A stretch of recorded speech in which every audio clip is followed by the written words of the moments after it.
Welcome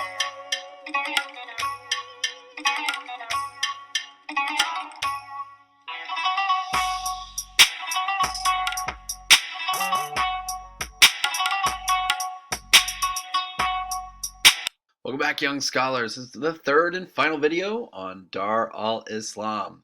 The big questions you should be able to answer after watching this video: how the development of new intellectual innovations affect Dar al Islam.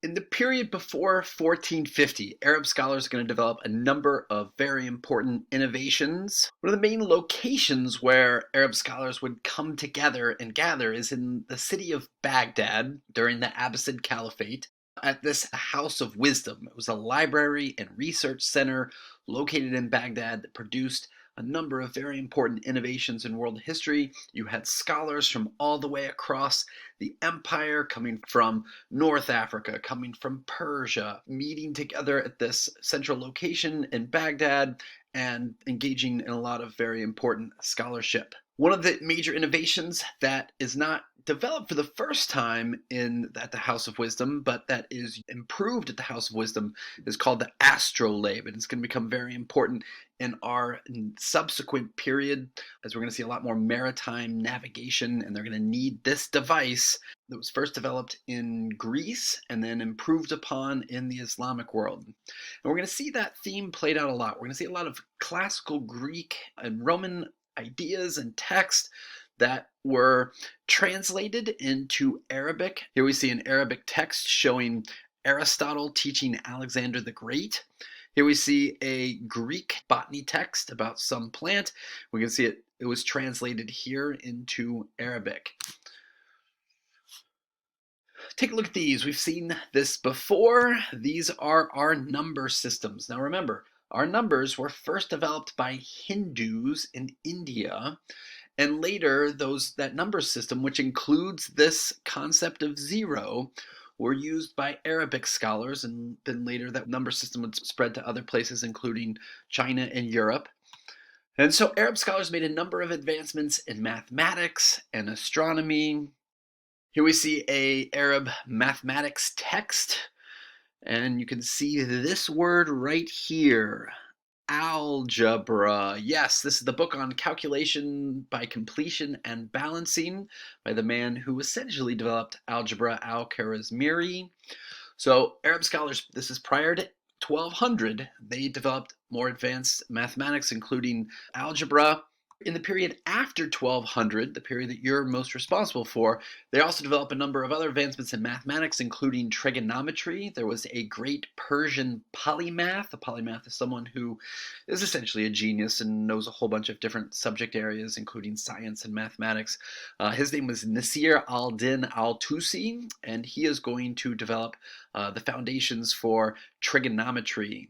In addition, Arab scholars are going to study and make improvements in the area of medicine. Here we see an image showing an eyeball, so they're doing some study on human anatomy, and we're going to later see Europeans increasingly picking up and studying some of these Islamic scientific texts and the advancements that they make during the scientific revolution. In addition to advancements in science and mathematics, Arabs are going to make a number of innovations in the area of trade. So they make a number of innovations in banking, in establishing various forms of credit, including bills of exchange and even our modern day checks. All of this is going to have a huge impact in facilitating and promoting commercial trade, and we know that this was something dating back to the Prophet Muhammad, who was a merchant himself. This was something that they emphasized, creating policies that were very favorable towards merchant and trade activity. Whenever we're talking about trade, that oftentimes goes hand in hand with the rise of cities. And so we see cities that became centers of trade popping up across the Islamic world.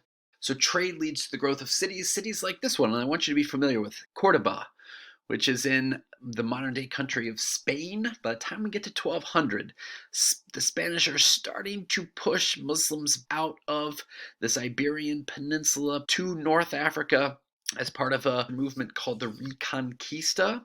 And so I want you to be familiar with some of these Spanish cities that were heavily influenced by Islamic art and architecture, including this one, which is Cordoba. In addition to goods and technology being exchanged across trade networks, we're also going to see the spread of crops. Crops like this one. This is sugarcane, first grown here in Southeast Asia. Eventually, it spreads across the Islamic world. And by the time we get to 1400 CE, it made its way all the way over to Europe. We're later going to see sugar coming over into the Americas to be grown. And so we're going to see crops like sugar and cotton, which was first developed in India and Southeast Asia, spreading west along the Silk Road. This Dar al Islam, this house of Islam, really promotes and facilitates not just the spreading of trade goods, but also the spreading of technology and crops. Muslim merchants are going to establish a number of diasporic communities. We've talked about this word diaspora before. It means spreading out. So these are communities of Muslims that are spread out even beyond the boundaries of Dar al Islam. So for instance, Muslim communities form in places like China. Here we see a great mosque in Xi'an, China.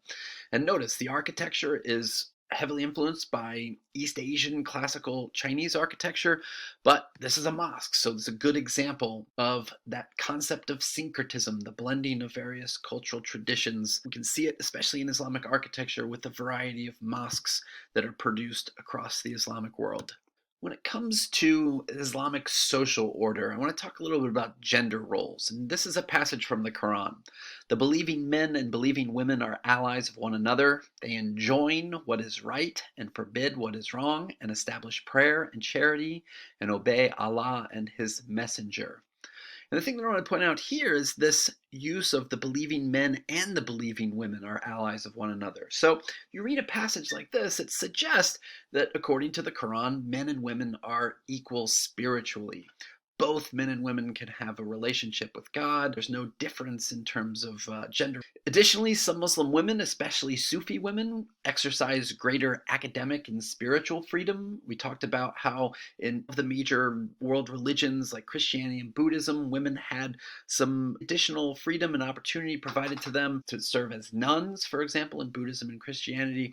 In Islam, we can find evidence, especially in the form of Sufi practices, where women were exercising this equal opportunity to create a spiritual connection and relationship with God. Sharia law also affords some Muslim women increased property rights, inheritance, and divorce rights. In some ways, Islam, like other faiths, is going to provide women with greater rights and freedoms. At the same time, we can find other passages in the Quran. This one, the men are in charge of women because of what Allah has given one over the other.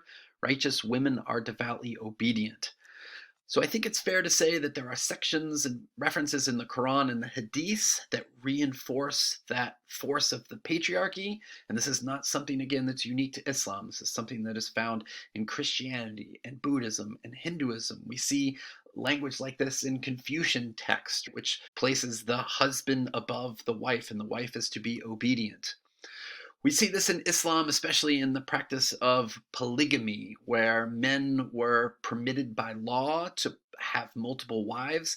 And again, this is not something that by 600 CE, the religion of Islam is going to start.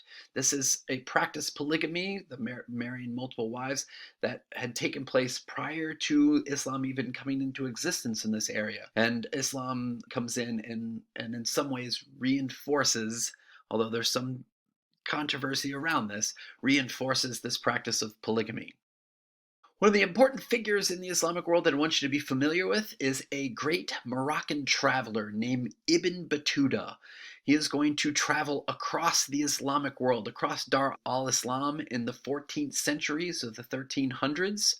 He is going to start out from his home in Morocco, and he is going to be heading to Mecca. Now, what do you think a Islamic traveler was traveling to Mecca for in the 14th century? It was to go on that Hajj, that once-in-a-lifetime pilgrimage to Mecca. But when Ibn Battuta gets to Mecca, he just keeps on traveling. He travels down here into East Africa. He goes up here and spends some time with the Mongols. He comes down into northern India, spends some time in the Delhi Sultanate, comes down here into Southeast Asia, spends time over here in China, comes all the way back, and eventually heads up into Spain, is involved in trying to fight against the Spanish Reconquista, and then finally comes down here to Mali and experiences life in West Africa. And we'll see in reading the travels of Ibn Battuta, important primary source, we're going to see how Islam is practiced very differently in different parts of the world, because as Islam spread, it started to combine and blend with the various existing cultural traditions. So as a result of watching these 3 videos on Dar al Islam, you should be able to answer these 5 big questions. First, what are the origins of Islam and how did it spread? Second, what are the beliefs, traditions, and customs of Muslims? Third, what caused Islam to split shortly after Muhammad's death? Fourth, how was Dar al Islam organized politically prior to 1450 CE? And finally, how did the development of new intellectual innovations affect Dar al Islam? As always, thanks for watching.